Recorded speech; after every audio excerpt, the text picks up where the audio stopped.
তো দেখেন এখানে কিন্তু আমাদের যে কয়জন সব খেলায় পারদর্শী সেটা দেয় নাই, এটা বদলে দিছে যে হচ্ছে কয়জন কোনো খেলাতেই পারদর্শী নয় সেটা দিছে।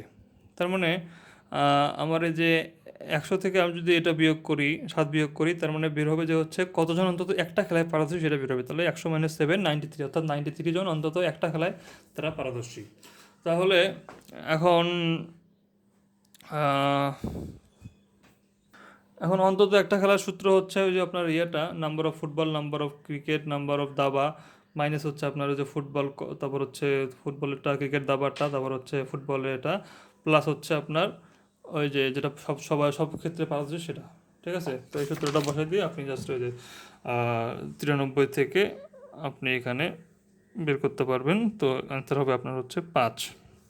এখন পরেরটাতে বলছে যে হচ্ছে অন্তত দুইটা খেলায় পারদর্শী, কেবলমাত্র, আচ্ছা বলছে কেবলমাত্র একটি খেলায় পারদর্শী, তার মানে এখান থেকে বের করতে হবে যে হচ্ছে আহ, আলাদা আলাদা বের করতে হবে যে ফুটবলে কতজন, তারপর হচ্ছে ক্রিকেটে কতজন, দাবায় কতজন।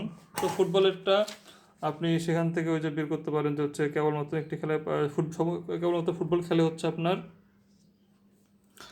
ওই যে আগের মতো করে বের করতে পারেন যে হচ্ছে এখান থেকে যে ফুটবল ক্রিকেট, সরি, এখানে ফুটবল থেকে আপনি ওই যে নাম্বার অফ ফুটবল আর ক্রিকেট কত খেলে, নাম্বার অফ ফুটবলার হচ্ছে আপনার দাবা কত খেলে, তো সেই দুটো আপনি বিয়োগ প্লাস হচ্ছে তিনটা কতজন খেলে, এটা এভাবে বের করতে পারেন। অথবা এই যে শুধু যেটা সেটা দিয়েও বের করতে পারেন, যে এভাবে হচ্ছে আপনার এই যে শুধু দিয়ে, অর্থাৎ শুধু অতগুলা যেটা আছে সেটা সবগুলো বিয়োগ করবেন তাহলেই হবে।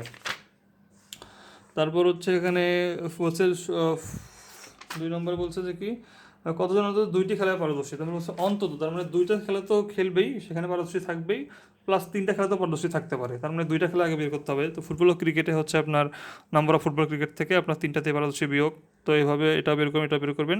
তো এটা হচ্ছে দুইটা খেলায় পারদর্শী বের করলেন। এখন বলছে অন্তত, তার মানে কি তিনটা খেলাতে পারদর্শী থাকতে পারে, এজন্য তিনটা খেলায় পারদর্শী 5 জন আছে, সেটা যোগ করতে হবে, যোগ করলেই অ্যান্সার পেয়ে যাবেন।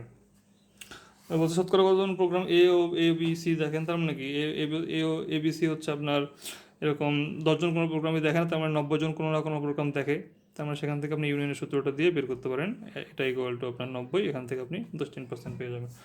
আর শতকরা কেবল দুটি প্রোগ্রাম দেখেন, তবে কেবল দুটি, অন্তত দুটি কিন্তু বলেন, তার মানে কেবল দুটি বের করতে হলে আপনাকে বের করতে হবে যে হচ্ছে এ আর বি শুধু কত দেখে, তারপর বি আর সি কত দেখে, এবং সি আর এ কত দেখে, এই তিনটা আপনি যোগ করে দিলে আপনি পেয়ে যাবেন। শতকরা কতজন শুধু প্রোগ্রাম এ দেখে, তো প্রোগ্রাম শুধু এ দেখে হচ্ছে আপনার program number of A minus কেবল এ আর বি মাইনাস কেবল এ আর সি মাইনাস হচ্ছে আপনার ওই তিনটাই দেখে কতজন সেটা। তো এটা অঙ্কগুলো এটা সেম রকম, একটা করলে আপনারা বাকিগুলো পারবেন। তো এই অঙ্কটা দেখেন, এই অঙ্কটা আসছিল পরীক্ষায়, এখান থেকে আপনি বলছে যে কতজন পরীক্ষাতে 3 বিষয়ে ফেল এবং কতজন 3 বিষয়ে পাস করেছে, তার মানে এই এক্সট্রা হচ্ছে আপনার 3 বিষয়ে আপনার হচ্ছে ফেল করছে। তো এটা বের করার জন্য আপনাকে কী করতে হবে, যে আপনার হচ্ছে যেহেতু এখানে বলছে যে ইংলিশে আপনার হচ্ছে ফেল করছে হচ্ছে কত 24 জন, তার মানে কি এই 6 প্লাস হচ্ছে 3 প্লাস এক্স প্লাস 5 এগুলো সবগুলো মিলে হবে 24, সেখান থেকে আপনার বের করলে 10 জন, তার মানে 10 জন হচ্ছে আপনার সব বিষয়ে ফেল করছে। আরেকটা আপনাকে বের করতে বলছে, এখানে বের করতে বলছে কতজন সব বিষয়ে পাস করছে, অর্থাৎ এগুলোর বাইরে যে আপনার এখানে যেটা থাকবে তারা হচ্ছে সব বিষয়ে পাস করছে এখানে।